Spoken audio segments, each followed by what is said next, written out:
10 গৰাকী ৰাজদীপ বাইলুং বৰুৱা আহিও এগৰাকী বিজেপি বিধায়কক গেট আউট আৰু অসভ্যালি কৰিছে বুলি কোৱাৰ সাহস গোটাব পাৰিব নেকি? নিশ্চয় নোৱাৰিব। গতিকে এগৰাকী প্ৰতিষ্ঠিত সাংবাদিকক ননসেন্স বুলি কৈ অভদ্ৰতাৰ পৰিচয় দিয়া বিধায়ক AK ৰছিদ আলম ডাঙৰীয়া আৰু এগৰাকী জনপ্ৰতিনিধিক গেট আউট আৰু অসভ্যালি কৰা বুলি কৈ অভদ্ৰামী পৰিচয় দিয়া প্ৰতিষ্ঠিত সাংবাদিক ৰাজদীপ বাইলুং বৰুৱা ডাঙৰীয়া, এই দুইগৰাকী ব্যক্তিয়ে আচলতে অসমবাসীৰ ওচৰত ক্ষমা বিচাৰিব লাগে। তেওঁলোকৰ এটা হিটেড আৰ্গুমেণ্ট হৈছিলে, তাৰ মাজত তেওঁলোকে ইজনে এজনক গালি পাৰিছে, সেইটো তেওঁলোকে মাফ খোজাখুজি কৰিব। কিন্তু অসমৰ ৰাইজৰ ওচৰত এই দুইগৰাকী ব্যক্তিয়ে এই কাৰণে ক্ষমা বিচাৰিব লাগে কাৰণ অসমৰ সভ্যতা সংস্কৃতি এনেধৰণৰ নহয়। অসমৰ মানুহে আচাৰ ব্যৱহাৰৰ কাৰণে বিখ্যাত। অসমৰ মানুহৰ আচাৰ ব্যৱহাৰ, অসমৰ মানুহৰ শালীনতা আছে। গতিকে এই যিটো বাহিৰৰ মডেল, আচলতে সৰ্বানন্দ সোণোৱালৰ নিউজ চেনেলত কাম কৰা বা ৰিণিকী ভূঞা শৰ্মা ডাঙৰীয়ানীৰ নিউজ চেনেলত কাম কৰাটো ডাঙৰ কথা নহয়, কিন্তু এই নিউজ চেনেলসমূহত কাম কৰি নিৰপেক্ষতা বজাই ৰখাটোহে ডাঙৰ কথা। কাৰণ বাহিৰৰ যিটো ট্ৰেণ্ড, গেষ্ট মাতি অতিথি মাতি গেট আউট বুলি কোৱা, অসভ্যালি কৰিছে বুলি কোৱা, নিউজ চেনেলত চিঞৰ বাখৰ কৰা, এই ট্ৰেণ্ডটো যে অসমলৈ আমদানি কৰিব খোজা হৈছে, এইটো কিন্তু বৰ বেয়া কথা হৈছে। গতিকে এই দুইগৰাকী মানুহে আচলতে অসমীয়া মানুহৰ ওচৰত ক্ষমা বিচাৰিব লাগে। তেখেতসকলৰ মাজত কি আণ্ডাৰষ্টেণ্ডিং কৰিলে সেইটো তেওঁলোকৰ কথা। কিন্তু আমি বিচাৰোঁ, আমি এনেধৰণৰ টক শ্ব' চাব নিবিচাৰোঁ য'ত নেকি সাংবাদিকে বিধায়কক গেট আউট বুলি ক'ব আৰু য'ত নেকি বিধায়কে সাংবাদিকক ননচেন্স বুলি ক'ব। অসমৰ মানুহে এনেধৰণৰ টক শ্ব' চাব আচলতে নিবিচাৰে, যিমান TRPৰ খেল ভিতৰি চলি নাথাকক কিয়। আৰু এটা কথা আপোনালোকৰ মনত আছেনে? শ্বাহ আলম নামটো মনত আছেনে? যিদিনাখন সাংবাদিকতা ধৰ্ষিতা হৈছিলে, যিদিনাখন এগৰাকী শ্বাহ আলম নামৰ সাংবাদিকে মুখ্যমন্ত্ৰী সমষ্টিত তেখেতক সন্মুখত অবৈধ খনন হৈ বনাঞ্চল ধ্বংসৰ কথা সুধিছিলে, তেতিয়া মুখ্যমন্ত্ৰীয়ে ডাইৰেক্ট তেওঁৰ প্ৰশ্নটোৰ উত্তৰ পোনপটীয়াভাৱে নিদি তেওঁৰ নামটো সুধি দিছিলে, ধৰ্মক লৈ তেওঁৰ প্ৰশ্ন কৰিছিলে আৰু হাত জোৰ কৰি কৈছিলে যে শ্বাহ আলমহঁতে আমাক থাকিবলৈ দিবনে। সেইদিনা কিন্তু আমি সাংবাদিক ৰাজদীপ বাইলুং বৰুৱাক আমি প্ৰতিবাদ কৰা নেদেখিলোঁ।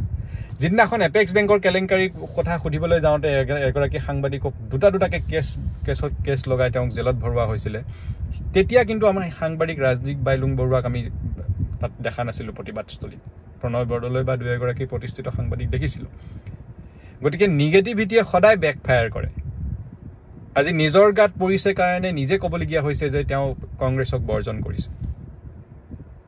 সেইকাৰণে আকৌ এবাৰ কৈছোঁ যে কাৰোবাৰ নিউজ চেনেলত কাম কৰি থকাটো ডাঙৰ কথা নহয়, কিন্তু অসমৰ ৰাইজে বিচাৰে যিসকল প্ৰতিভাৱান সাংবাদিক, যিসকল ভাল সাংবাদিক, আমি সাংবাদিক ৰাজদীপ বাইলুং বৰুৱাক ভাল সাংবাদিক বুলি ভাবোঁ, প্ৰতিভা আছে, তেওঁলোকৰ পৰা অসমীয়া ৰাইজে কিন্তু নিৰপেক্ষতা বিচাৰে। আৰু অসমীয়া ৰাইজ বুৰ্বক নহয়, সকলোৱে সকলো কথা জানে, কোন চেনেলৰ মালিক কোন, কাৰ ব্লেক মানি দি কোনে কাৰ নিউজ চেনেল চলাই আছে, অসমৰ ৰাইজেও সকলো কথা গম পায়, সকলোৰে হাতত ইনফৰমেশ্যন থাকে। গতিকে কোন বায়াছড হৈ কাম কৰে, কোনবোৰ চেণ্টেন্স কাৰ উদ্দেশ্য প্ৰণোদিতভাৱে কাক কি কৰিবলৈ কয়, সকলো কথা ৰাইজে লক্ষ্য কৰি আছে।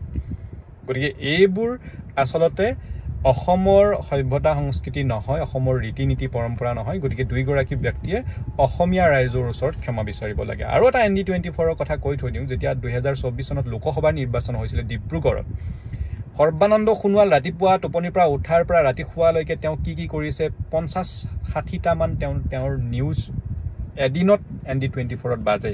আৰু লুৰিণজ্যোতি গগৈ ডাঙৰীয়াৰ নিউজ এটাও সেই এমাহত বজা আমি দেখিবলৈ নাপালোঁ। কোনোবাই যদি উলিয়াই দিব পাৰে তেনেহ'লে আমি মানি লওঁ।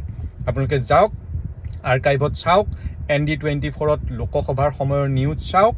এতিয়া বাৰু সকলোৰে নিউজ বজায়, কিন্তু যেতিয়া আমাৰ লোকসভাৰ নিৰ্বাচন হৈছিলে সৰ্বানন্দ সোণোৱালৰ নিউজ আপুনি 50টা পাব এদিনত ND24ত, কিন্তু তেওঁৰ প্ৰতিদ্বন্দ্বী লুৰিণজ্যোতি গগৈৰ আপুনি নিউজ এটাও বিচাৰিবলৈ নাপায়।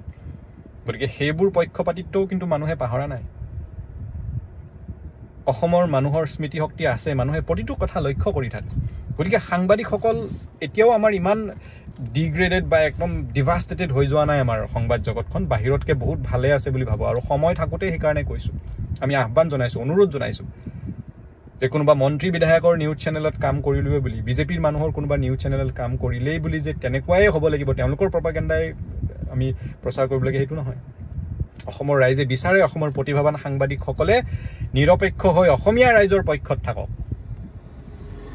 সেইটো অসমৰ ৰাইজে বিচাৰে। আৰু অসমৰ ৰাইজে এই কথা বতৰাবোৰ এনেধৰণৰ টক শ্ব' কেতিয়াও চাবলৈ নিবিচাৰে য'ত নেকি ইমান অভদ্ৰামী ইমান গালিগালাজ হয় গতিকে এই কথাবোৰ সাংবাদিকসকলে আচলতে মাইণ্ডত অনা উচিত আৰু এটা কথা শেষত কৈ থৈ দিওঁ নিগেটিভিটিয়ে কিন্তু সদায় বেকফায়াৰ কৰে এইটো বিস্তাৰিতভাৱে নকওঁ এটা কথাই কৈছোঁ নিগেটিভিটি আৰু বেয়াটোৱে সদায় বেকফায়াৰ কৰিবই গতিকে আকৌ এবাৰ এই দুয়োগৰাকী ব্যক্তি জনপ্ৰতিনিধিগৰাকী যিটো অভদ্ৰ মানসিকতাৰ পৰিচয় দিলে ননচেন্স বুলি তেওঁ ক্ষমা বিচাৰিব লাগে অসমৰ ৰাইজৰ ওচৰত আৰু সাংবাদিকগৰাকীও যিটো জনপ্ৰতিনিধি এগৰাকী গেট আউট আৰু অসভ্যালি কৰিছে বুলি কৈ যিটো অভদ্ৰতাৰ পৰিচয় দিছে তেওঁ আচলতে অসমৰ ৰাইজৰ ওচৰত ক্ষমা বিচাৰিব লাগে তেওঁলোকে তেওঁলোকৰ মাজৰ ভিতৰত যি কৰে সেইটো তেওঁলোকৰ কথা তেওঁলোক আচলতে দুয়োগৰাকী অসমীয়া ৰাইজৰ সন্মুখত আহি ক্ষমা বিচৰাটো আমি বিচাৰোঁ ধন্যবাদ জয় অসম